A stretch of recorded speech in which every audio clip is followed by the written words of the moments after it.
Bueno, buenas noches. Ahora sí, arrancamos. Gracias a todos por estar acá. Seguimos en el ciclo de charlas que hemos iniciado ya hace unos meses. Y bueno, la charla de hoy surgió medio de golpe. Como se habrán enterado, a raíz de un avistamiento de una guaraguazú en el departamento de Salto, más precisamente en un campo de producción de arándanos. Un video, la verdad que no sé, creo que es la primera filmación en video que tenemos en Uruguay de una guará.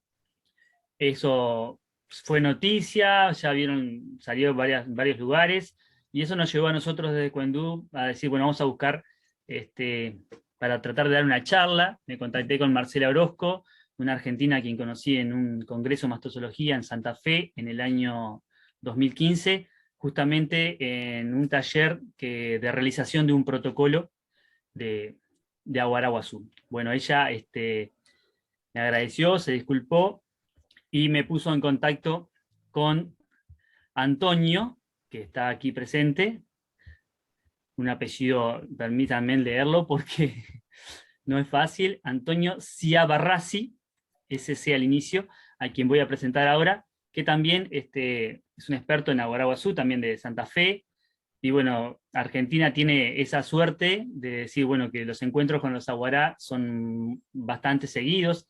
También habrán visto en redes sociales, hay mucho atropellamiento también de aguaraguazú en Argentina, y eso también hace que, bueno, en esos encuentros haya más rescate de esta especie, y por eso, como me contaba Antonio hoy, desde el año 2009 iniciaron un proceso de armado de un protocolo de manejo de rescate de aguaraguazú, sobre lo cual él nos va a hablar hoy, aparte de hablar un poco de la especie. Así que bueno, presento a Antonio antes de que él nos comparta pantalla y comience su charla.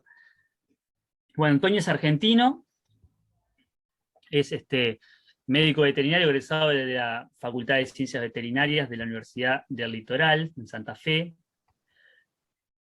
Actualmente trabaja como médico veterinario en la planta permanente del Hospital Veterinario del Centro de Rescate, Rehabilitación y Reubicación de Fauna, La Esmeralda, del Ministerio de Producción, también en Santa Fe, profesor asociado responsable de la Cátedra de Zoología, Diversidad y Ambiente, ahí en la Universidad del Litoral Santa Fe, profesor asociado responsable de la Cátedra de Seminarios de Ecología, también ahí en Santa Fe, docente investigador de la Universidad del Litoral, categoría 5, tiene posgrado en especialización de rescate y rehabilitación de animales silvestres, en posgrado en Ecuador, también posgrado diplomado en medicina preventiva y manejo en cautiverio de fauna silvestre y animales de compañía no convencionales, esto fue hecho en México, máster en ecología y gestión ambiental en España, doctorado también en ciencias veterinarias, otro doctorado de caracterización y endogeneidad de ritmicidad de actividad de reposo en felinos sudamericanos. Este doctorado fue en Argentina. Y actualmente es miembro del Grupo Argentino de Especialistas en Aguaraguazú, miembro del directorio de la Comisión de Manejo de Fauna Silvestres en Latinoamérica, de la Asociación Latinoamericana de Veterinarios de Animales Silvestres, de la Comisión Técnica Asesora de Fauna Silvestre del SENASA y del Plan Provincial para la Conservación de la Aguaraguazú. Como habrán visto con todo lo que leí, creo que en fauna silvestre tiene sobrado carpeta como para hablarnos, y sobre el aguazú también, así que le doy la palabra y gracias a todos por estar, y gracias a ti, Antonio, por aceptar la charla que surgió así en 3 días, desde que nos conectamos ya estamos acá en la charla. Ya puedes compartir pantalla. Bueno, perfecto. Bueno, antes que nada, muchas gracias.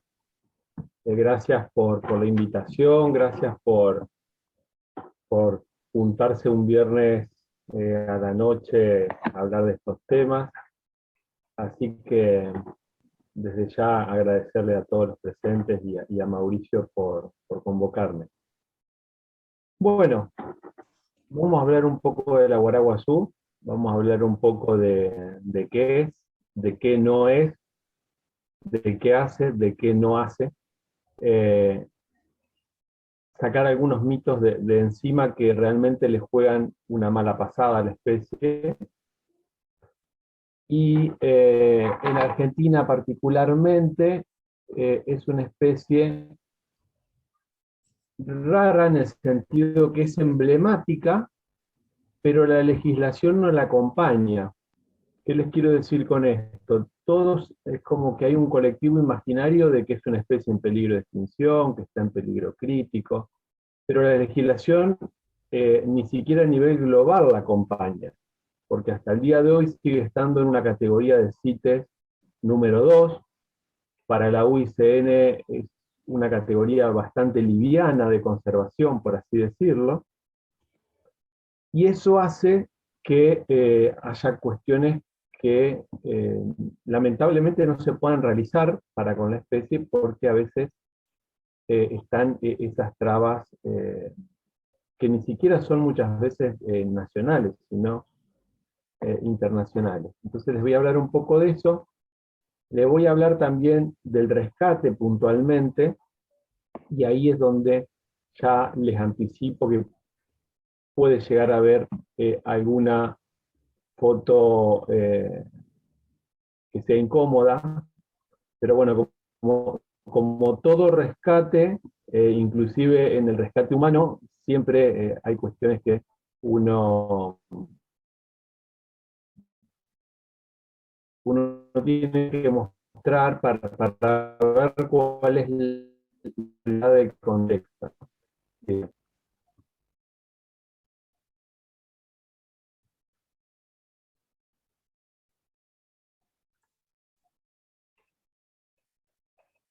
¿Perdió conexión? Ahí.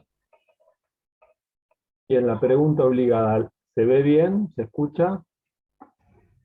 Sí, Sí. de mi parte Sí, sí. se ve bien y se escucha Bárbaro, bien. bárbaro. Sí, lo mueve. Bueno, vamos a arrancar un poco hablando de lo que acaban de ver hace poco en Uruguay, esa cosa media rara que parece una mezcla de varios animales.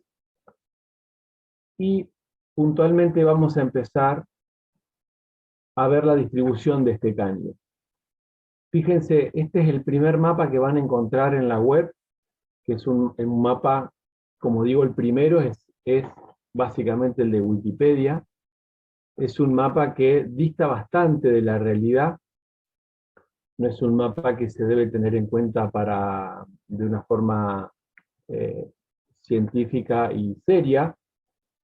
Solamente muestra una mancha de donde, fíjense ahí en Uruguay, ya está marcada la especie desde hace muchos años, y sin embargo los avistajes en Uruguay han sido prácticamente nulos hasta los últimos días. En Argentina particularmente, fíjense cuál era la distribución antigua o histórica, que es la mancha amarilla. Mi área de acción, por así decirlo, es la provincia de Santa Fe, que es esa provincia que está en el medio, que parece una bota, y que es mitad amarilla, o sea, mitad histórica, y mitad de la distribución actual de la especie. Pero bueno, en líneas generales en la Argentina se dice que está en 8 provincias, en mayor o menor medida. Pero bueno, Santa Fe, fíjense que está en el medio y tiene, justamente es el mejor lugar para investigar y estudiar las dinámicas poblacionales de la especie, cuáles son los factores que hacen que tengan regresión y demás. Y lo digo de una forma que lamentablemente es un lugar para poder estudiarlo. Bien, en realidad lo que usamos como mapa real es el que estoy mostrando, y es el que está retratado, por ejemplo, en el único libro de Aguaraguazú que hay en Argentina, que es el que fue escrito por Marcela Orozco, como bien la mencionaron hoy, con la cual trabajamos hace muchos años en muchos proyectos de forma conjunta. Ese puntualmente es el mapa que se hace en función a los avistajes y demás. Ya vamos a ver un poquito más cómo lo trabajamos ese tipo de avistajes, atropellamientos y demás. Como les decía, para el CITES es una categoría 2, el CITES 2 es la Convención Internacional para el Tratado de Especies Amenazadas, donde el 1, la categoría 1 es desde el punto de vista de conservación la más interesante, la 2 no tanto, porque la 2 por ahí permite hacer un montón de cuestiones con animales que hace que sea liviana, esa categorización para esta especie en puntual, y para la UICN está como vulnerable. Hace casi 3 años, en la Argentina hay una gran discusión sobre ese tema, para tratar de moverlo y que esté en una situación más de categorización más grave, por así decirlo. Pero ¿por qué? No es que es un capricho de llevarlo a una categoría más grave, sino porque los que trabajamos en esta área tenemos unos datos muy lamentables y hacen que eh, nuestra visión sobre la especie sea más crítica que la que se plantea ahí. Por otro lado, también, al estar en otra categorización, uno puede eh, presionar, por así decirlo, para que se hagan más cosas con la especie. Porque si no es como que queda bueno, no está amenazado, y otras especies que necesitan más ayuda, y ya le va a tocar a la guará, y quizás cuando le toque a la guará de acá 15 o 20 años, estemos hablando o mirando de acá 50 años el video como el tilacino a color que salió hace unos días. Bien, fíjense, ese es el tamaño real de una especie, de una guará. Normalmente tiene un promedio de 1 metro de alto. Nosotros hemos tenido individuos de hasta 1,20 m de alto, pero rondan ahí entre los 90 centímetros y el metro de altura. Es un animal con una cubierta pilosa muy importante, tiene una contextura grande, pero en realidad es un animal que pesa muy poco. Tiene un promedio de 30 kilos. Los machos llegan a pesar 32 kilos en un buen estado y en situación adulta, y las hembras 27, 28 kilos en un buen estado y en situación adulta. Ahora bien, ¿quién es el aguaraguazú? Es un cánido, es el más grande de Centro y Sudamérica, con la alzada más grande, con ese tamaño que les acabo de decir.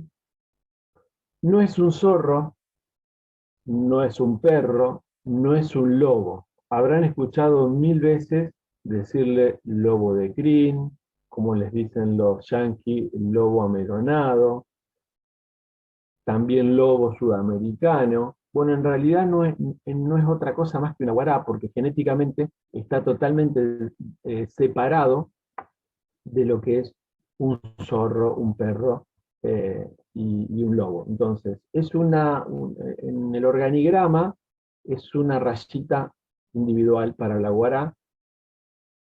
Tenía un primo cercano que era un cánido que vivía en Malvinas, que se extinguió también hace muchos años. Entonces, él es una especie única y monotípica, se la denomina. ¿Por qué monotípica? Porque no tiene subespecies. Hasta el año, les diría 2009, yo empecé a trabajar con la especie desde el 2004. En el año 2009, hasta el año 2009 era un gran problema para nosotros porque se creía que había 2 subespecies y que Santa Fe particularmente coexistían las 2 poblaciones diferentes.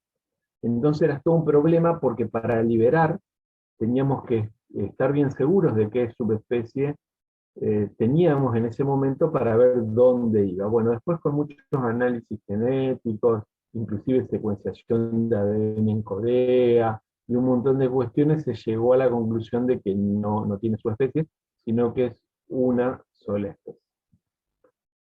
También, una de las cosas más características que tiene este animal es que es un animal amblador. ¿Qué quiere decir amblador? Que cuando camina, cuando extiende el miembro anterior derecho, por ejemplo, también hace lo mismo en el miembro posterior derecho. Entonces, ese tipo de caminata se llama ambladura, la tienen algunas razas de caballo, la tienen las jirafas, por ejemplo. Hace que tengan una movilidad cuando caminan muy particular. Entonces son muy altos, muy desgarbados y tienen esa movilidad que es normal. Ahí no está pasando nada eh, de una cuestión clínica que necesita atención. Ese tipo de caminata es normal. Si ustedes ven, los perros no tienen ese tipo de caminata, cosa de que cuando un perro tiene alguna lesión en algún miembro, por ejemplo en una pata delantera, es muy común que el perro levante esa pata y sigue caminando, o viceversa. Bueno, en el aguará eso es bastante complejo de realizar, porque al tener ese tipo de caminata, cuando se le oblitera un miembro, normalmente se queda varado, por así decirlo, y no tiene gran movilidad hasta que se le soluciona. Bien, les voy a mostrar este gráfico que es nuestro. Nosotros trabajamos mucho en lo que se denomina cronobiología. Fíjense ese gráfico, si ustedes prestan atención, arriba hay una raya negra, una raya blanca y nuevamente una raya negra. Bueno, esa es la oscuridad. Fíjense que arranca de las 0 horas hasta las 6 horas y luego de las 6 hasta las 19 horas en blanco y después vuelve a negro. Bueno, este es un día. Sí, no sé si no debe ser algo de inteligencia artificial también. A veces Dame un segundo, Antonio, que vamos a cortar el audio ese. Hola. Hay micrófono abierto. Vamos de ahí, Andrés de Muro, o no sé quién está con el micrófono abierto, por favor. Listo, listo. Bien, entonces, fíjense, esa actividad, esas rayas negras son justamente la actividad normal del aguará en la naturaleza, que se puede modificar por algunas cuestiones de época del año, pero fíjense cómo es, mayoritariamente se mueve durante la noche, menos en el día, y también tiene actividad al atardecer. Está categorizado como una especie crepuscular. Ahora bien, ¿cómo llegamos a esto? No solamente con los avistajes, sino con collares de cronobiología que nos ayudan a individuo que es rescatado y liberado. Los collares nos tiran datos y podemos hacer una gran base de datos con esta actividad. ¿Para qué nos va a servir? Para cuando ingresan animales que dudamos de su grado de cautividad, esta aparatología también nos ayuda a ver qué grado de cautividad tiene en función a si el ciclo de vida está alterado, porque al estar en cautivo, y depende desde qué edad, este ciclo se altera porque se va a parecer más a la vida humana, por así decirlo. Entonces, este es el gráfico normal para nosotros. Fíjense, tienen los dos dedos unidos de las almohadillas plantares centrales. Eso es típico del aguará que se ve en la huella. Es muy fácil de distinguir la huella de un galgo, por ejemplo, de un lobo de crin o de un aguará, por esta situación que tienen los dedos unidos. Tienen vocalizaciones, básicamente 3 tipos de vocalizaciones, que realmente tienen una potencia y un volumen muy, muy grande, pero la vocalización es muy escasa en su abanico, porque solamente tienen 3 tipos. Cazan a los altos, fíjense, esa es la estratigrafía típica de los aguarás. Muchas veces habrán escuchado a la gente que dice que les afecta mucho el desmonte y demás. No digo que no sea una causa, pero digo que ellos no viven en el monte cerrado. Ellos son animales de pajonal abierto y matas de monte. Y esto se los puedo asegurar prácticamente en toda la distribución del aguará en todos los países que tengo la suerte de conocer, donde él se deambula, salvo en alguna cuestión puntual en Brasil, que es una región donde directamente no existen árboles. La población más grande de Argentina prácticamente está en un rincón de Santa Fe que se llama Bajos Submeridionales, y son alrededor de más de 500.000 hectáreas que no tienen árboles. Es todo un gran pajonal. Ellos cazan así. Quédense con esa foto porque también ayuda a la rehabilitación. Imagínense un animal con el miembro anterior lesionado. En los procesos de rehabilitación se tienen que acreditar estas cuestiones, porque si no, tienen la casa bastante reducida. Este es el salto típico que hacen durante la caza. También apuntan sus presas. Fíjense que hasta cuando apuntan son habladores. Fíjense que el miembro derecho anterior se movió hacia adelante con la misma tesitura que el posterior. Esto es importante, comen presas chicas, siempre, siempre. Ahí hay un popurrí, armadillos, coipos, muchos pequeños roedores como quilces, eventualmente algunas aves pinámidas o aves que no pueden volar, como algunos patos que quedan lesionados a veces en las lagunas,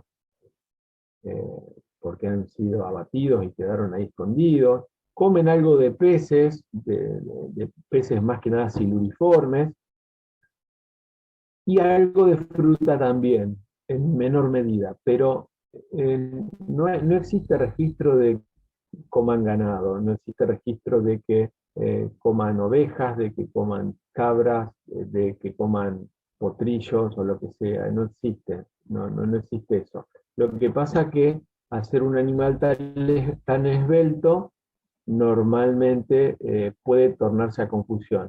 Es muy común verlo caminar entre los caballos, entre las vacas, y van a ver que las vacas no se asustan, o sea, no están en una situación de acechamiento de ese ganado. Al contrario, están caminando ahí porque probablemente es su sitio de caza y coexisten tranquilamente, no pasa nada. Comen algo de fruta, como les dije, un porcentaje bajo, pero son dispersores de semillas de algunas plantas nativas. Y fíjense la anatomía esta particular que le digo de la ambladura, que también les hace imposibilitar tener una buena flexión de miembros anteriores, que como pasa también con las jirafas. Fíjense, para comer, por ejemplo, y para bajar la cabeza, en realidad no flexionan los miembros como los perros, sino que abren las patas delanteras para así bajar la cabeza. Bien, en cuanto a la reproducción, ellos entran en celo una vez al año solamente, no como los perros cada 6 meses. Estos son una vez al año y generalmente en momentos del año donde hay reducción de luz, fundamentalmente en otoño. En otoño entran en celo las hembras entran en celo generalmente al tercer año de vida, y tienen una vez por año una camada que no excede los 4 cachorros. Eventualmente cuando vean 4 o 5 cachorros, generalmente esas son fotos de zoológicos o de centros de fauna, donde hay cuestiones que ya están controladas. En cambio, en la naturaleza, rara vez pasan los 3 cachorros, inclusive uno. Nacen negros, fíjense, eso es normal, y después, con el correr de les diría, desde los 40 días de nacido para arriba, hasta los 3 meses, empiezan un proceso de cambio de coloración. Fíjense ahí lo que ven. Lo que ven arriba más blanco es el pene, y lo que ven abajo son los testículos en el macho. El pene no pasa de los 5 centímetros, y los testículos no más de 1 o 2 centímetros. ¿Qué les quiero decir con esto? Que es casi imposible decir el sexo de una guaraguazú a simple vista si uno no lo tiene al lado, o sosteniéndolo, ¿me explico? El dimorfismo sexual, el tamaño, como les dije, hay 3 kilos de diferencia entre un macho y una hembra, o sea, nada, y con esa cubierta pilosa y ese tamaño de genitales es imposible. Estas cuestiones se tienen en cuenta para el rescate, porque cuando uno va a ayudar a un animal, muchas veces no sabe el sexo, y a veces puede llegar a ser una hembra preñada, lo que al veterinario actuante lo tiene que saber de antemano estas cuestiones para evitar errores en anestesias, manejos y demás. Con la madre, esto lo que ven en fotos son 2 hermanos, con la madre están mucho tiempo. Yo les dije que entran en celo a los 3 años, normalmente están desde los 7 meses de vida hasta el año y medio de vida están con la madre. Mucho tiempo es, mucho tiempo. Cuando se emancipan de la madre, siguen estando juntos los hermanos, por lo menos hasta el celo que se va a dar probablemente un año más. Por ende, cuando van a ver videos que ven 2 aguará corriendo, 3 aguará corriendo, dicen ahí va el macho, la hembra, el hijo, bueno, eso es muy subjetivo. Probablemente pueden ser 2 machos hermanos que están cazando, 2 hembras hermanas que están cazando y demás. ¿Y por qué esa cuestión puntual? Porque en realidad el aguaraguazú es solitario, ellos viven solos. Lo normal es que estén solos cuando son adultos. Normalmente un macho tiene una distribución donde contacta con el territorio de 3 o 4 hembras, pero son solitarios.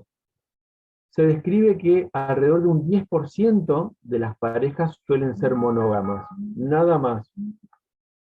¿Qué les quiero decir con esto?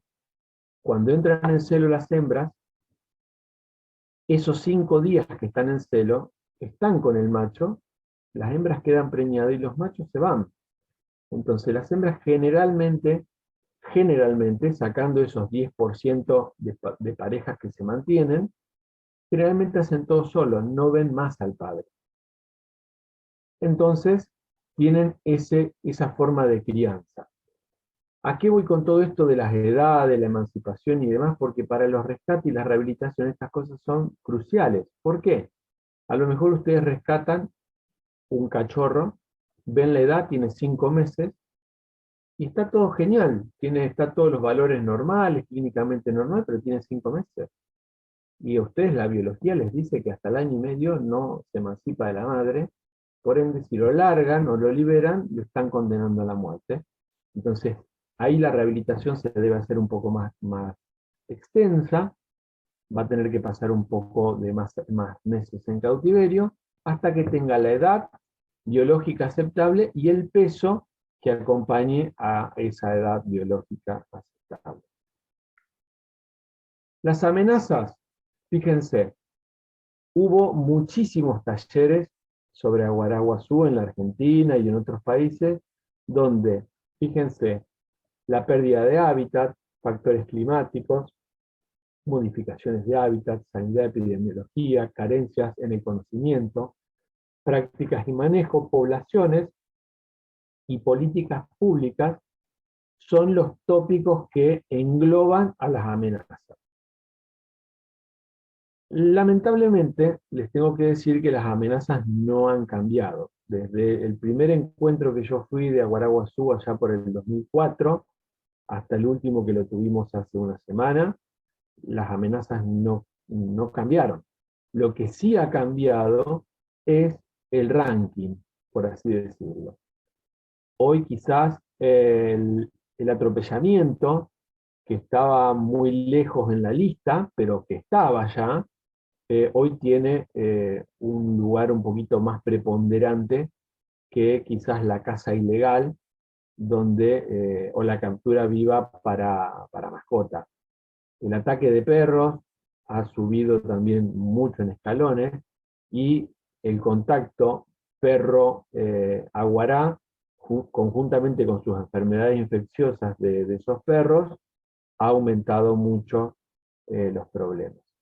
Los factores climáticos afectan mucho a una provincia como la mía, que es Santa Fe, donde los ciclos de alternancia entre sequía e inundaciones realmente hacen que, a ver, no es que los afectan a ellos directamente, ellos están adaptados a eso, pero esos ciclos hacen que se muevan más, y eso hace que justamente caminen más, deambulen más, y en esa caminata y deambulación extra aparecen todas las otras amenazas.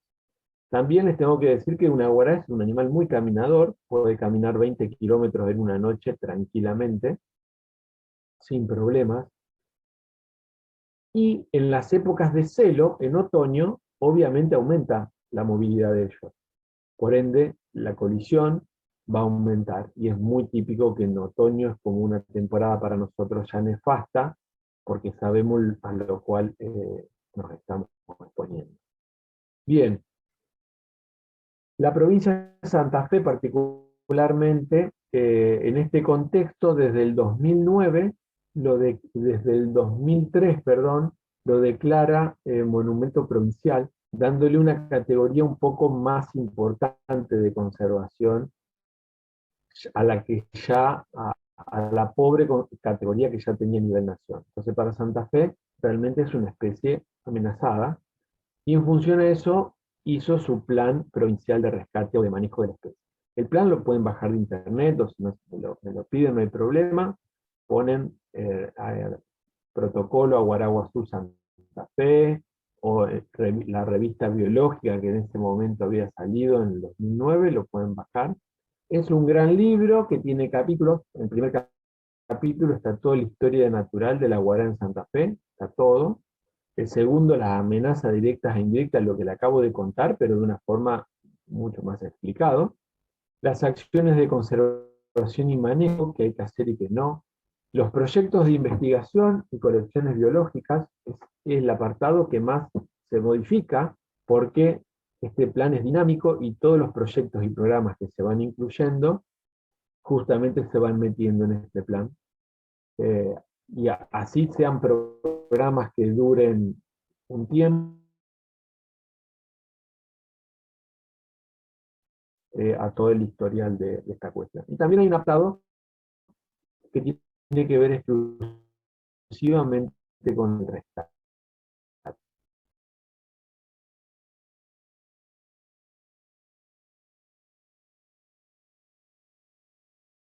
La producción, cada uno. El protocolo, porque siempre se apunta a la liberación. Siempre se apunta a la liberación. Lo que pasa es que obviamente estamos hablando de rescate y lamentablemente no todos pueden llegar a ese fin. Primero aparece el rescate y o recepción, luego hay una cuarentena primaria, un protocolo, una cuarentena secundaria o segunda, y la liberación a aquellos que hayan podido acreditar. Bien, ¿cómo es el rescate en Santa Fe? Bueno, en Santa Fe puede aparecer en cualquier lado, no hay que sorprenderse. Por ende, cuando uno va al rescate tiene que tener, el veterinario que va al rescate tiene que tener una... Nosotros somos solamente 3 veterinarios capacitados y habilitados para este tipo de trabajos en la provincia, y uno tiene que ir con un bagaje amplio porque se puede encontrar con cualquier cosa. Fíjense la primera foto, una guará que está en una concesionaria de autos, el otro en el patio de una casa, que se metió en el patio de una casa, el otro está con alguna dificultad debajo de un árbol. Fíjense, la segunda foto arriba es el estacionamiento de un supermercado. Después, si siguen viendo, está metidito ahí, se metió y se quedó quietito. En el pórtico de una casa, abajo, una casa que no era una mascota, se metió y se quedó ahí. Fíjense, debajo a la izquierda, eso es una aceitera. Bueno, y después diferentes situaciones, como la de que estén tirados a la vera de la ruta. La última foto, fíjense ahí también durito, en un lugar como para que no lo vean, es un galpón de un campo, que se metió y se quedó ahí. La foto que ven a la izquierda es la entrada a un country, en Santa Fe. La foto que ven a la derecha es el estacionamiento del Walmart. La foto que ven arriba es el estacionamiento del shopping que está en plena capital santafesina. Bien, contención física o química, ¿qué les quiero decir con esto? ¿Lo hacemos de una forma física cuando lo vamos a buscar, o química? A través de anestesias, dardos y todo lo demás. Bueno, eso es netamente una respuesta que la va a dar el veterinario capacitado en ese momento. ¿Por qué? Porque hay muchas cuestiones a tener en cuenta. Probablemente para la tele es lindo el rifle lanzadardos y demás, y queda lindo, pero recuerden, no sabemos el sexo hasta que no lo agarramos. Puede ser una hembra preñada donde quizás yo preparé una droga y es contraproducente para lo que vamos a usar. a lo mejor tiene alguna patología previa. También puede pasar que quizás el animal se encuentra bien y de ahí lo vamos a liberar, y si lo vamos a anestesiar, estamos retrasando todo el proceso, porque después vamos a tener que esperar por lo menos 6 horas u 8 horas hasta que lo podamos liberar. Entonces es un momento donde el veterinario tiene que ahí tomar la decisión de qué hacer, porque también hay una realidad que la capa muscular de estos animales es extremadamente escasa, por ende, un dardo le puede fracturar una pierna, así vaya en el mejor lugar que ustedes dicen, no, pero fue en la nalga, bueno, le puede causar una lesión muy grave también. Entonces, es un criterio a tener en cuenta en ese momento. Fíjense, como ustedes ven abajo, las diferentes situaciones. Animales que están semimuertos, animales que denotan alguna alteración en el tren posterior. Fíjense que en la última estoy pasando una lectora de chip, porque nosotros todos los que liberamos están chipeados con una base de datos, entonces quizás ese animal puede haber sido alguno que liberamos, y al leer el chip, automáticamente yo puedo saber de quién se trata, y entonces yo puedo saber en ese momento si es un animal que tiene una patología cardíaca, una patología renal. Ellos tienen una patología renal muy común, que es un parásito, que le elimina directamente un riñón, le come un riñón. El último estudio que se hizo el año pasado sobre ese parásito dio que la prevalencia en aguará es del 70%. O sea, el 70% de los aguará tiene ese parásito en el riñón, por ende, viven con un riñón. Entonces, también es un detalle a tener en cuenta cuando vamos a hacer o física o química, porque encima estamos sabiendo que quizás es un animal que tiene un solo riñón para metabolizar las drogas. Y esta es la musculatura real de una guaraguazú. Fíjense, las piernas, nada. Le llegan a pegar un dardazo ahí o arriba, es más contraproducente que beneficioso. Las cajas de transporte tienen que ser muy adaptadas a ellos. Fíjense que tienen 2 puertas, eso es muy fundamental para el trabajo de estos animales. Cuando ingresa a la institución, muchas veces no ingresan, porque como les digo, vamos al lugar, está todo bien, el Ministerio de Ambiente nos dice dónde liberar, lo llevamos y lo liberamos, pero a veces es necesario que ingresen porque tienen patologías más graves.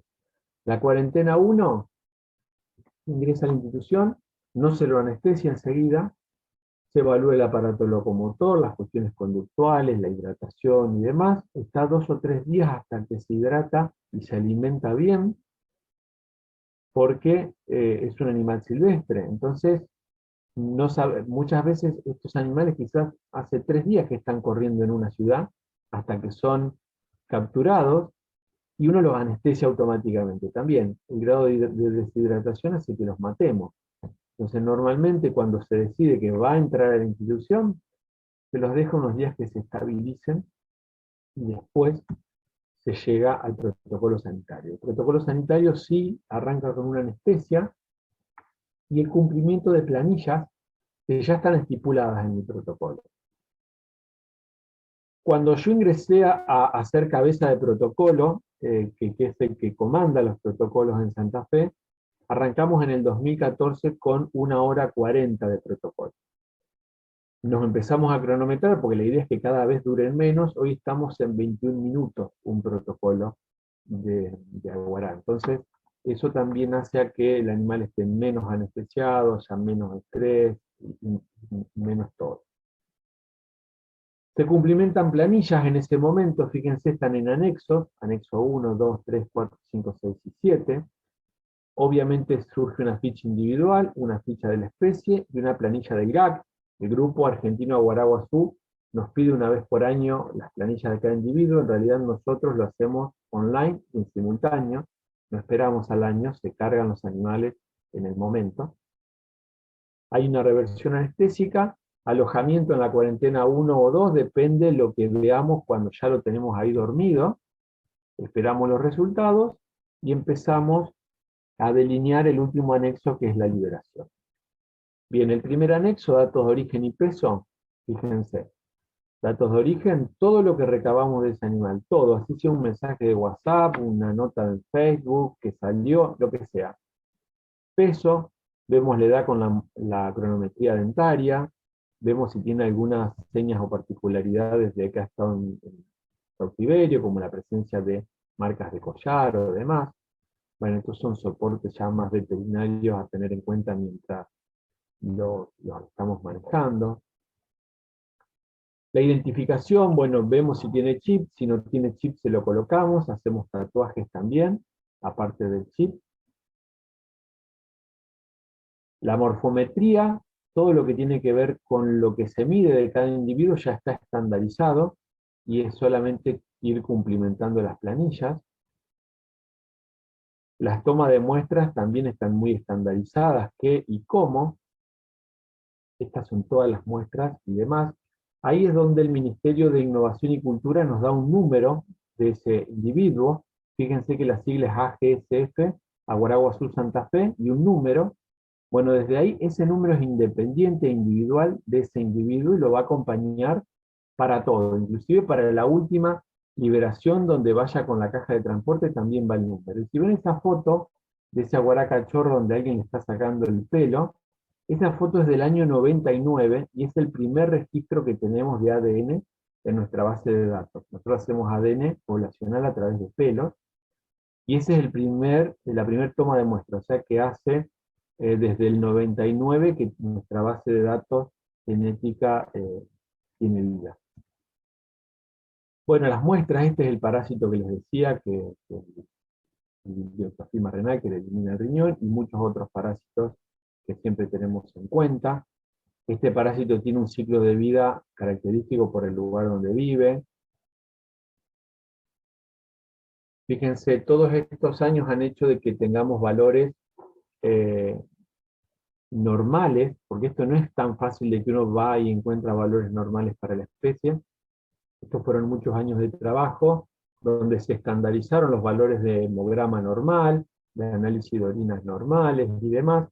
Fíjense todas las enfermedades que se testean, que son las que están abajo. Este sí es un estudio de Marcela Orozco, fíjense ahí están las bibliografías.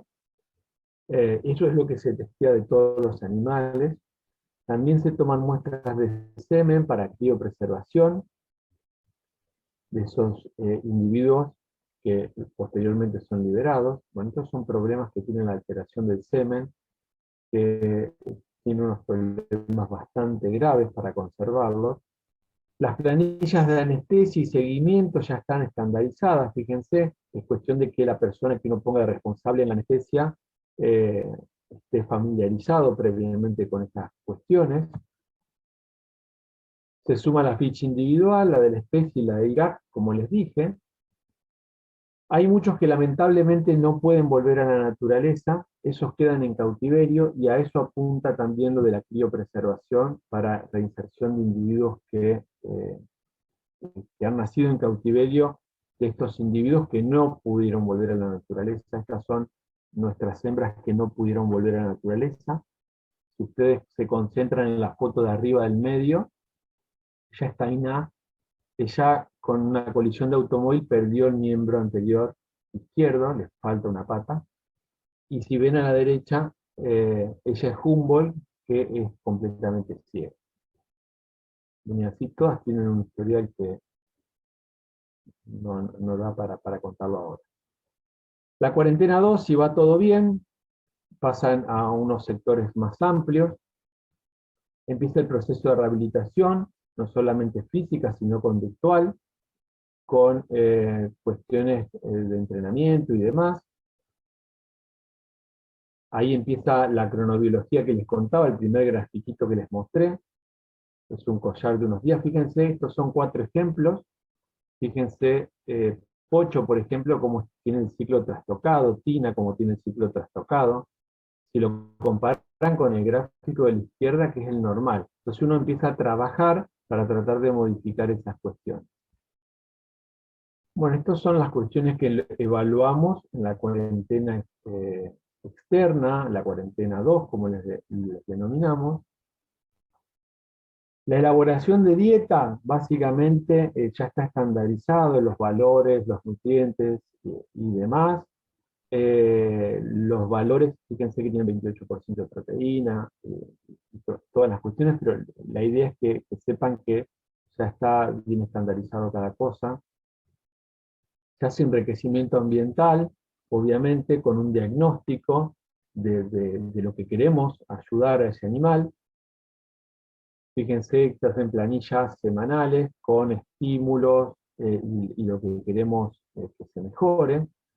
Condicionamiento operante, esto solamente lo hacemos con individuos que no se pueden liberar, porque son individuos que están en cautiverio y que necesitan atención también veterinaria y no se pueden anestesiar todos los días para, por ejemplo, una foto de abajo es una aguará con una otitis que requiere un tratamiento cada 8 horas y no podés anestesiar un animal cada 8 horas para tratarlo. Entonces, fíjense la foto de la derecha arriba, mi mano derecha tiene una pipeta antipulgas, bueno, son refuerzos positivos para evitar el estrés, evitar la anestesia, evitar la manipulación, y que reciban su atención veterinaria correcta. Lamentablemente los que mueren, o los que están en ruta y no llegan, el protocolo de necropsias ya está estandarizado, fíjense toda la gente que participa, siempre en conjunto. La disposición final la hacemos a través de los museos provinciales y de la Facultad de Veterinaria, están los números de convenio y demás, donde nada se pierde, o sea, todo queda en una situación de aprendizaje también. ¿Qué hacemos en ruta? Bueno, cuando nos avisan, trabajamos mucho con las fuerzas de seguridad, con los cadáveres, básicamente para determinar la causa, el tiempo de muerte, el sexo, la edad, si tienen alguna señal de cautiverio o no, vemos si tienen chip, tomamos algunas muestras genéticas, y le pedimos a la gente que si lo vieron, que le saquen fotos y que los georreferencien. O sea que sepamos el punto donde está ese cadáver. Lo vamos a buscar, hacemos todo lo que les comenté, pero el punto ese nos es muy interesante.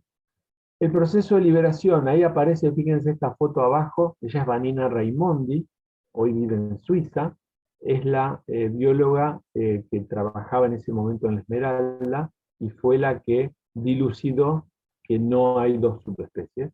Entonces ahí la liberación para nosotros cobró mayor importancia porque resultó ser un poco más, con menos trabas burocráticas. En la liberación, fíjense, las cajas, si prestan atención, tienen los números de los aguarás que se están llevando en ese momento, y se labran actas de liberación obligatoria con todos los presentes en ese momento de la liberación. En breve, les diría, dentro de muy poco cumplimos las 50 liberaciones de Aguaraguazú. Es un número muy importante para la institución. En cuanto a los avistajes, la gente nos avisa que vieron uno, bien, le pedimos la foto georreferenciada, lo ubicamos, hacemos un círculo de unos 40-60 kilómetros a ese punto, y llamamos a todas las comunas, bomberos, policías de ese círculo, y le contamos sobre el aguará, le decimos que lo dejen tranquilo, les damos fisiotería y demás. A nivel naturaleza, cámaras trampa en el sector más importante que tiene, que son los bajos meridionales.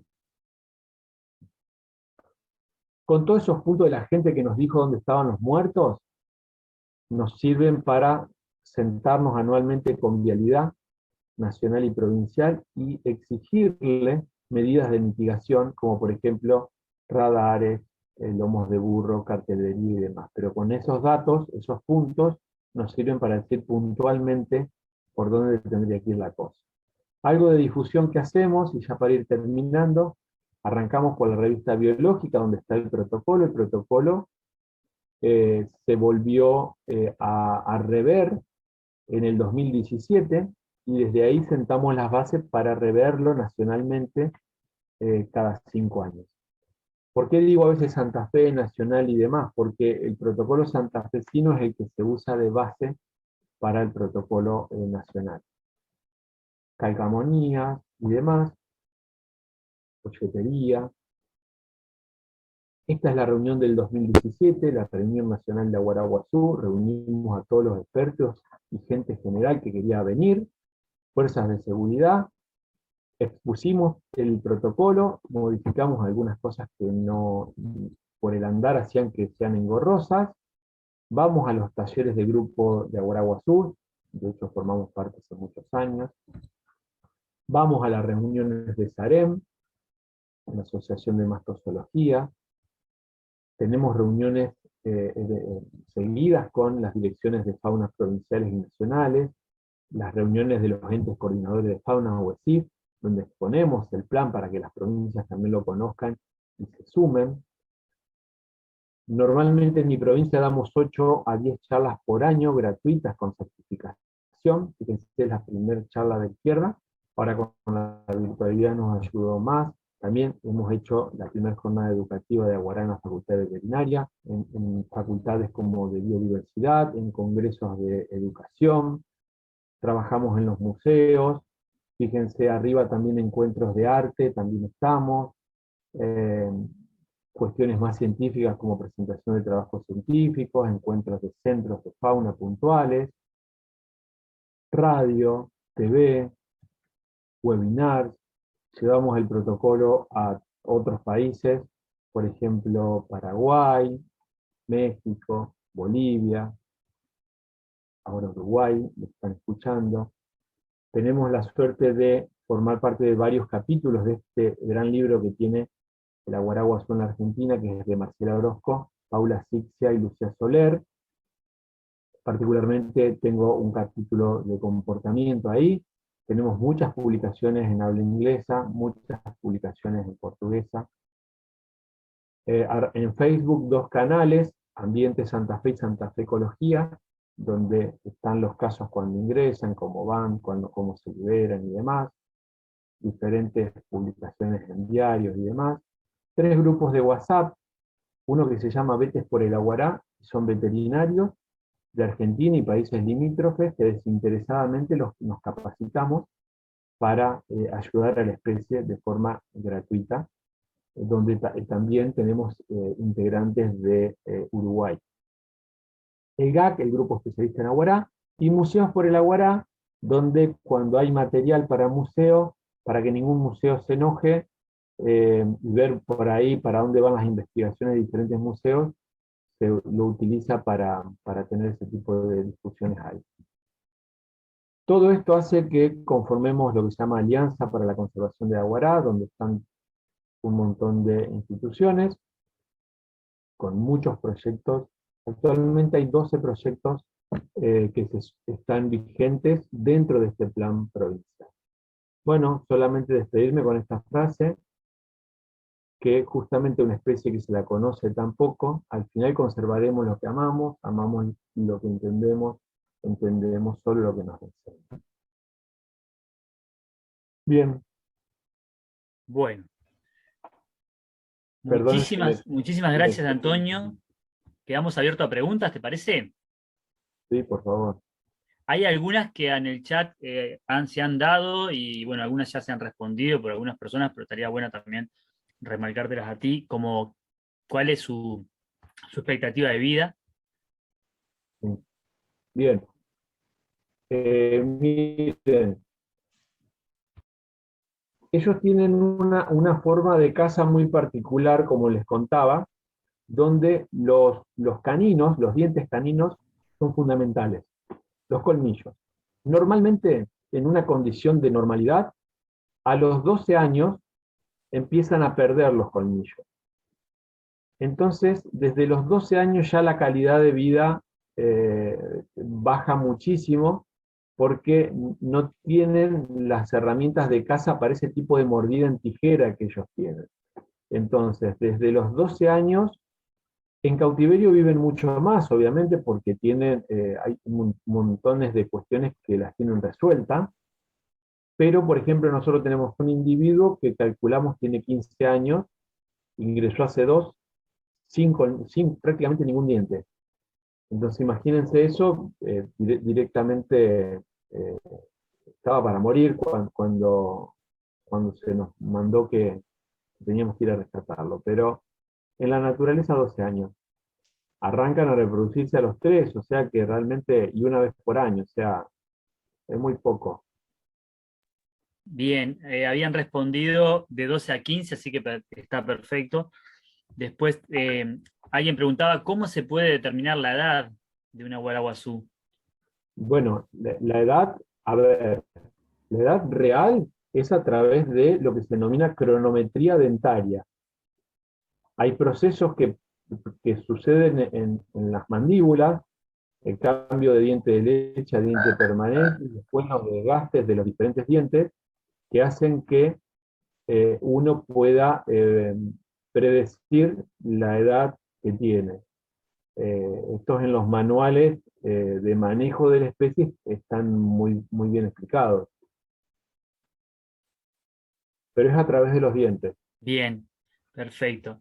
Bueno, había muchas, sorprendido yo también de cómo aparecen ambientes antrópicos ahí, en la foto mostraste de Santa Fe. Después se pregunta por qué además del chip, Natalia pregunta, se los tatúa, además de poner un chip. Sí, a ver, ¿por qué se los tatúa? Porque, por dos cuestiones. Porque los chips en Argentina existen dos tipos de chips, el numérico y el alfanumérico. Y actualmente hay un solo importador de cualquiera de las dos categorías. Por ende, como ustedes saben, muchas veces tenemos problemas de importación, por ende, a veces no tenemos chip. Entonces, antes de no tener un registro, se hace tatuaje.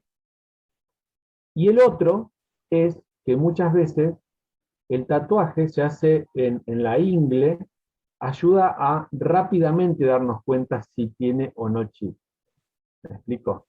Porque a veces el chip, depende de que se consiga en ese momento, tiene algún grado de migración. O sea, se mueve eventualmente el chip. Hay chips que vienen con cámara de emigración. Pero como les digo, a veces se dificulta el conseguir ese tipo de chip. Entonces, muchas veces uno posiciona a la lectora en la cruz del animal, porque normalmente uno lo chipea ahí, pero a lo mejor se corrió. Las lectoras son muy puntuales, tienen un rango de 10 centímetros de captación nomás. O sea, no es que uno le pone la lectora y ya mapea todo el animal. Por eso habrán visto ahí una placa, porque cuando los tenemos en cautiverio y tenemos dudas, le hacemos una placa radiográfica y ahí sí se ve el chip, si es que está, y no lo podemos leer. Entonces el tatuaje en realidad es como, por si pierden el documento de identidad, tener una segunda alternativa. Bien. Después también se pregunta cómo contraen el parásito, si en general son solitarios y si se ha podido estudiar para poder revertirlo de alguna manera. A ver, el parásito coevolucionó con ellos. Está dentro de su ciclo de vida. No es un parásito que un perro se lo contagió a ellos, es de ellos. Está en su modo de vida. Es un parásito que tiene un ciclo de vida complejo porque vive en el riñón derecho puntualmente. Los adultos depositan los huevos desde el riñón, o sea que van por la orina, el animal orina, fíjense esa foto que les mostré que el animal estaba orinando en el agua, ahí empiezan esos huevos a tener un camino donde hay algunos artrópodos que comen esos huevos de parásito, esos artrópodos lo comen peces y ranas, y ahí donde la guará, como come peces y ranas, incorpora esas larvas. Esas larvas entran por vía digestiva y perforan el estómago. Como el riñón derecho no está en la misma situación que el izquierdo, el riñón derecho está más adelante, toca al estómago. Entonces para las larvas es más fácil llegar al riñón derecho, porque tienen una atracción por el amoníaco y demás, entonces saben que el riñón está ahí. Llegan a ese riñón, consumen el riñón con la gran mala suerte que se hacen tan grandes, porque miden 1 metro esos parásitos de largo, que no pueden salir nunca más. Quedan encerrados en la cápsula renal. Pero sí sus sus huevos. Eso está en la naturaleza, es prácticamente, si bien en cautiverio se corta ese ciclo, en la naturaleza es un proceso de coevolución. Bien, perfecto. Bueno, hay varios mensajes felicitando de las charlas. Sigo leyendo a ver más preguntas. Después, obviamente, si alguien quiere hacerla, pide la palabra y la hacemos también verbal. Preguntan si hay algún voluntariado abierto en alguna época del año para alguna actividad, trabajar con Aguará. Mira, nosotros, bueno, sacándole el episodio de pandemia, obviamente, olvidándonos de eso, siempre tenemos muchos sistemas de capacitación. Habrán visto en las fotos que hay mucha gente porque nosotros tenemos pasantías convencionales, pasantías internacionales, voluntariados y demás. Todos están enmarcados en convenios, o sea, con facultades de biodiversidad, con facultades de veterinaria, inclusive hasta con facultades, con escuelas secundarias a nivel de voluntariados. Ayer arrancamos nuevamente con las prácticas profesionales, que es de las pasantías, las de aquellos profesionales que están próximos a recibirse, y se arrancó ayer. O sea, se frenó en febrero del 2020 y se retomaron ayer. Pero siempre hay alternativas de capacitación. Desde Bien. nuestro lugar hablo, ¿no? Buenísimo. Sigo más preguntas. Acá una intriga de cuál es la hipótesis del por qué aparecen ambientes tan antropizados. Si hay alguna opinión de tu parte. Sí, a ver, todas son hipótesis, ¿no es cierto? ¿Por qué? Primero, y algo que a veces a la gente de mi zona no les gusta, y ahora no nos está escuchando, es que muchas veces dicen zona urbana, pero son pueblos muy pequeños, o sea, son pueblos de 100 habitantes y no existe zona urbana ahí. Entonces, están rodeados de pastizales y de montes, y el pequeño pueblo ahí, y bueno, era normal que pase. Lo que pasa es que a veces hay tantos perros que eh, los acorralan, los cambian de rutina, pero básicamente es este cambio de inundación, sequía, eso los afecta porque se empiezan a mover más. Las quemas, obviamente, esos son básicamente los factores número uno que hace que se muevan. Y en ese movimiento, bueno, hoy lamentablemente para ellos hay gente en todos lados. Bien. Bueno. Acá una persona se quedó con la duda de cuál era el nombre del primo extinto en Malvinas, que vivía en Malvinas. Es el zorro de Malvinas. Si lo googlean, zorro de Malvinas, que como les dije, tampoco tiene nada que ver con un zorro, tampoco tiene nada que ver con un lobo. Bien. Después, aquí seguimos. Preguntan, de acuerdo al plan que ustedes manejan, ¿no? De capturas, cuarentenas, muestras, tratamiento y reinserción, ¿cuánto tiempo insumiría en total? Obviamente va a depender de cada individuo, pero capaz que un tiempo promedio. Sí. Nosotros hemos tenido extremos, por ejemplo, hemos tenido individuos 20 días, que diría que es lo mínimo, a individuos que han estado 8 meses. ¿Y por qué 8 meses? Porque, por ejemplo, esos individuos particularmente, a ver, en este proceso de rescate, imagínense que es alguien como un choque de humanos, o sea, es algo que la traumatología es número uno en estas cosas, ¿no? Entonces, un miembro fracturado, donde uno tiene que poner placas, clavos y demás, en un perro normalmente conlleva 3 a 4 meses ese proceso. Bueno, en los lobos de crin o en los aguará, un poquito más. Hemos estado hasta 7 meses. ¿Por qué? Porque esto no es como un perro que ustedes los dejan con el clavo y que se vaya, y hay que estar muy seguro de lo que está haciendo uno, porque si pasa algo con esa placa que uno puso, no va a tener a nadie que lo ayude en la naturaleza cuando empiece ese clavo intramedular a hacer algo que no se debe. Imagínense en un miembro anterior, un clavo intramedular, con esos aguarás que tienen que cazar a los altos y que tienen que justamente hacer mucha fuerza con los miembros anteriores. Entonces, te diría que lo máximo hemos estado 8 meses con un individuo. Bien. Después, en base a las fotos que tú mostraste, una persona dice que lo ve como que tuvieran un carácter dócil. Sí, Me pregunta si es así. es normal eso. A ver, es un animal que jamás los va a atacar. Se los puedo firmar acá. Jamás. O sea, ustedes no los va a correr una guará nunca, no existe eso. Es Una un vaca ver. sí. Una vaca los va a correr, una guará no. Bien. Fíjense la primera foto que yo les mostré en una concesionaria, que estaba acostado.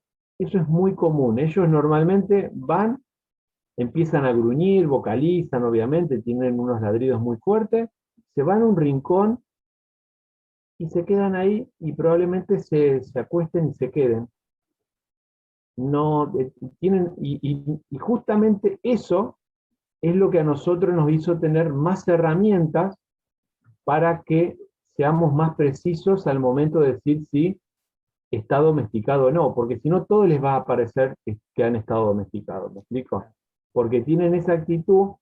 Es más, si ustedes ven cuando se los atrapa con los agarraperros, están a 2 metros ahí, y ellos quedan clavados y no hacen nada, gruñen y demás.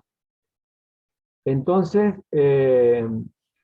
la cronobiología nos ayuda porque por más manso que uno lo vea, cuando pasan 2 o 3 días que está en cautiverio, ya empieza a demostrar el ciclo normal ya no lo puede fingir más.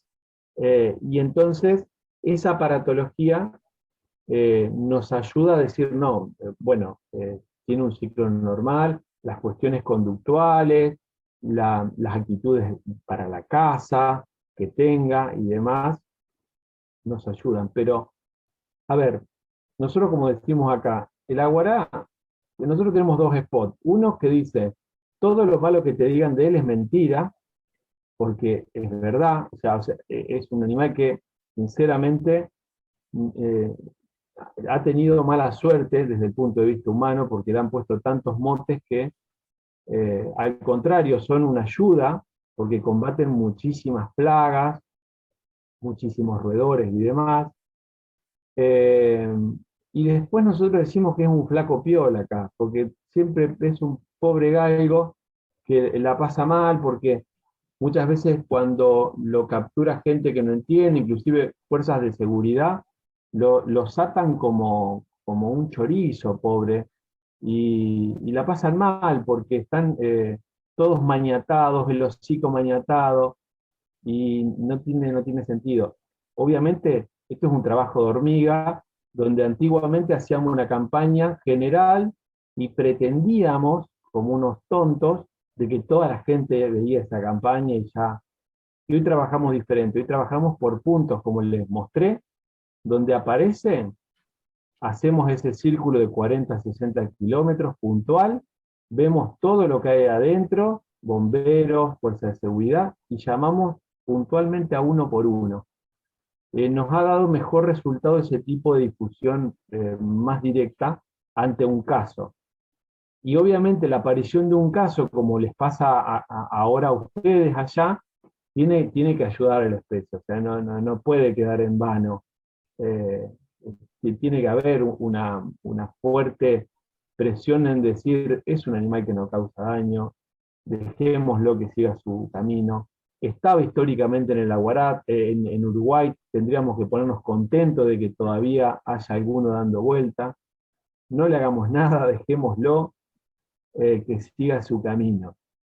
Y cuando haya que ayudarlo, porque ojalá nunca pase, pero quizás un día alguien lo atropella, bueno, saber que ya estas cosas ya están estandarizadas.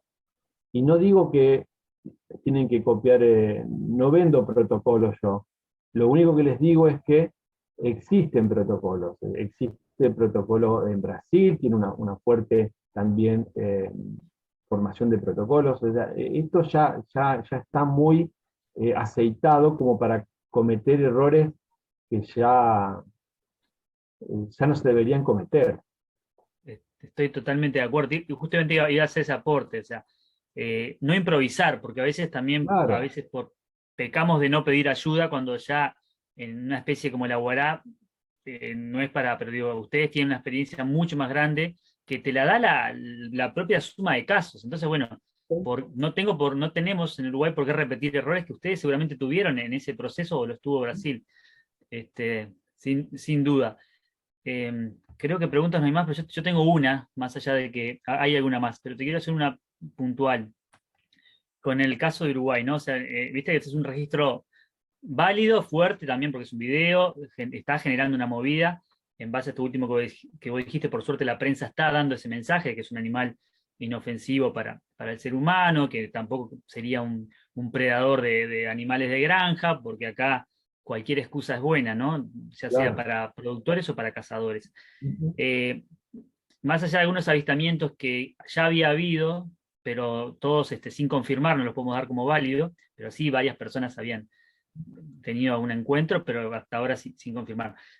Tú tienes, por este caso, no sé si lo seguiste, lo leíste, ¿podría ser que este animal proveniera de Entre Ríos, dado la baja, porque el río Uruguay está muy, muy bajo, yo no lo he visto, pero bueno, soy de Paysandú, mis padres de allá me dijeron que realmente entristece ver el río Uruguay en este momento. Sí. No tengo idea de su capacidad de nado o de cruce, pero te hago la Bueno, pregunta si podría haber cruzado el río Uruguay o podría ser un animal que simplemente estuviera en Uruguay por frontera seca con Brasil, quizás. bien, buena pregunta. Bueno, primero, está en el registro de distribución histórica del Uruguay.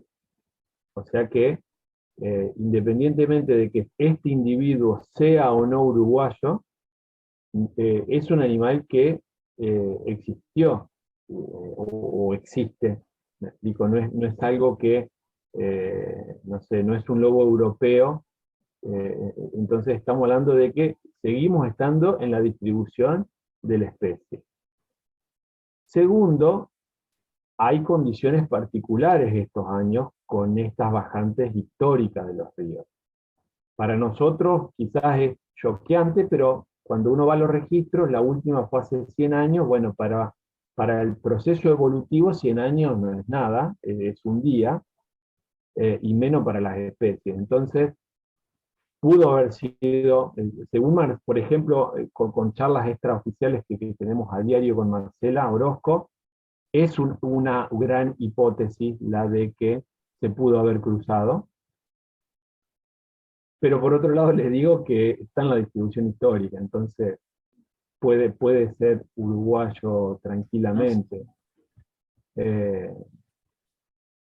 No Eso, apuntaba que la especie no esté presente, la teníamos, o sea, Uruguay la tenía como parte de su distribución, pero dada la alta dificultad de verlo, y se produce justamente en Salto, cerca del río, como que por el individuo en particular, esa hipótesis tomaba más fuerza, que no quita que la especie esté presente en el país. sí, nos pasó algo muy particular en las provincias de Entre Ríos, por ejemplo. La provincia de Entre Ríos históricamente era como que no había pocos y demás. Había registro de 5 históricamente, y en los últimos 2 años ya registramos 3 muertos en ruta en Entre Ríos, y uno que apareció en la localidad de Paraná, que al no haber centros de fauna en esa provincia, para poder ayudarlo, nos pidieron auxilio a nosotros en Santa Fe y nos lo cruzaron a Santa Fe. Estuvo un tiempo hasta que evaluamos estas cosas y después obviamente volvió a la provincia. Se lo liberó en la única reserva natural que tiene, donde se cree que hay, que viene en el norte de Entre Ríos, y desde ese momento donde lo pusimos al animal, nunca más se vio uno, ni vivo ni muerto. Y el director de la reserva hablamos a diario y me dice, no, no puede ser, lo largamos acá y tenemos cámaras y cámaras trampa y toda la historia. Caminan 20 kilómetros por noche. O sea, entonces, la verdad que no sé el origen de la guará de Uruguay. Sí estoy al tanto casi que de todo, porque directa o indirectamente me llega la información. Los fines de semana son tremendos para nosotros, porque ahora arrancan, cuando llegan 5 WhatsApp juntos, seguro que son fotos de atropellados y demás, pero lo único que puedo decirlo es me pone contento de que se vuelva a ver, independientemente de... Y ojalá que tenga una buena vida. Bien. Mira, antes de irte a unas preguntas que hay ahí para seguir con el tema, ¿no? Te hago una pregunta, también a título personal, por decirlo así. El rango de distribución, que por lo que vi puede ser muy variable en función, como la mayoría de las especies, de la disponibilidad de alimentos, de otros factores, puede combinar ambientes en el sentido de que, por ejemplo, en Uruguay, quizás como en otros países, el pastizal sea uno de los biomas más amenazados. Después, ¿y por qué? Para cuando uno, en este caso veo, porque un posible avistamiento, viste que a veces uno ante la duda siempre le agrega dónde lo viste, ¿no? Si a un registro que si bien no lo puedes confirmar porque no tiene algo validez, también le ponemos el criterio, bueno, ¿dónde lo viste? No sé, si alguien te dice que vio un animal que parece un jaguar y te está diciendo que lo vio en el Pantanal, capaz que lo vas a creer más que si te dice que vio un jaguar acá en Uruguay. Y a veces también le sumás el bioma. Entonces te pregunto si es posible que la guará conviva en un territorio que tenga varios biomas, porque Uruguay es pequeño, muy fragmentado, y a veces tenés no sé, sierras con algún pastizal, con bañados, y cuando sumás capaz que llegás a, no sé, a 1000 hectáreas, por decirlo así, pero en las cuales combinás muchos biomas distintos. No sé si te entendiste la pregunta. Sí, sí, Si, seguro. bien, Bueno, en Argentina pasa en muchas regiones lo que vos comentás. Si bien en Santa Fe es una provincia muy llana y tiene una cuestión muy clara para el aguará, otras provincias no es tan así. Por ejemplo, la provincia de Córdoba, que tiene números muy bajos de aguará, pero tiene también serranías y demás. La provincia de Formosa, que son netamente palmares, eh, está presente el aguará. Y estos extremos que te digo en la región del Cerrado en Brasil, donde son aguarás que están en mega pastizales no de gran porte, pastizales de 30 a 40 centímetros, en situaciones de morros y montañas. Entonces, en ese contexto, a ver, yo creo que se puede. Después habrá que ver la carga, otros factores, ¿no es cierto? Pero, pero bueno, yo creo que eso tiene que invitar a cuidarlo más aún. bien, no, sin duda. Bien, esto te lo preguntaba particularmente por un posible avistamiento en serranías acá en Uruguay. Después leo, dame un segundo que había acá, alguien preguntaba, ¿algún cuidado? O sea, para una página, una persona tiene una página donde hizo una nota en Aguará, Mm. si algunas precauciones para recomendarle a las personas que andan a pie, por decirlo así, para no dañarlos sin intención, si tenés, ¿cuáles serían las recomendaciones? Una persona que ande a pie y que vea un Exacto. aguará, que lo disfrute. Que saque el celular o no, y que lo mire, que lo observe, que le saque todas las fotos que quiera, todos los videos que se le ocurra, pero que no trate ni de correrlo ni con los perros, no le va a hacer nada. Y les voy a contar una cuestión personal. Hace del 2004 que trabajo en Aguaraguazú y la provincia va a cumplir los 50 liberaciones, las cuales ese número va conmigo. Nunca vi una aguará en la naturaleza.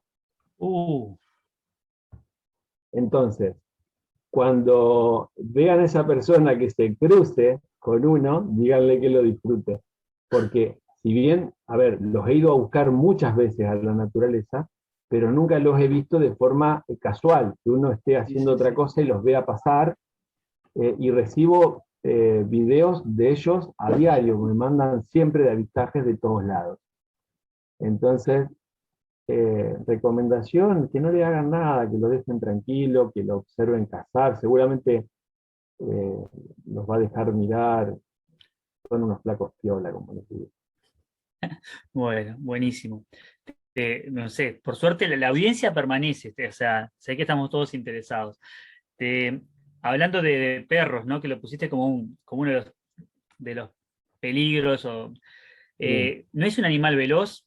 Te pregunto, ¿no es veloz para escapar más allá No, del... esa situación de ambladura, de esa caminata, hace que tenga una velocidad reducida, sumado a que tiene una condición corporal muy, muy pobre, porque imagínense que cualquiera de nuestros perros de mediano porte ya pesa Sí, más que él.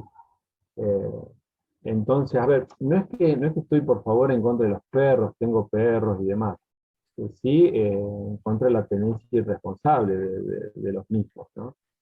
Eh, porque ellos están amenazados desde los perros de dos formas, directa o indirectamente. Directamente cuando van y dos o tres perros habrán visto videos nefastos donde los agarran a estos pobres locos y los destrozan.